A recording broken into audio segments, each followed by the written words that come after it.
We're going to talk about the Federal Reserve. We're going to talk about the stock market. And we also want to address questions that you have because there is a lot going on. The United States is no longer the world's police. So the world's changing. Things are coming back to the U.S. I guess the good news is the American labor that got left behind in that world of peak globalization, American labor now has muscle. The total return of the S&P 500 since March 23rd of 2020 is 131%.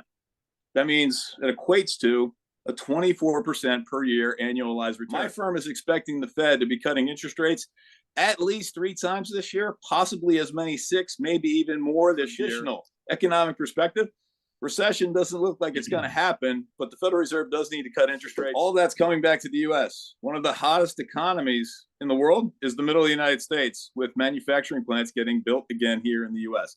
Good news for the American worker that got left behind the past 30 years. Who have operations in China, 100% of them have contingency plans to be moving out of China from a manufacturing standpoint. It's going to take time. They will leave some manufacturing there in China to serve markets that they are still continuing to serve there. But other than that, it's coming back to the U.S. worker right now is making more than $20 an hour.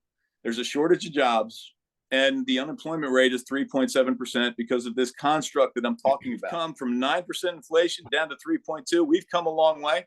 And because of that story in China, which is a dampening effect on global demand, what I'm here to say is the U.S. economy is quite diverse, and you can have a rolling recession and not actually have a recession. And that's sort of the story for the U.S. economy right now.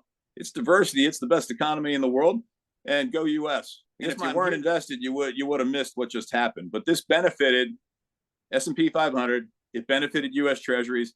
It benefited international stocks. And I haven't mentioned it yet, but the stock market was up 20% plus last year. 70% of that return was generated by the stocks called the Magnificent Seven. I'm hoping everybody on the call is familiar with them. Thinks that with inflation coming down, with a bad Chinese economic story, that the Fed is in line to be cutting interest rates 3 to 6 times.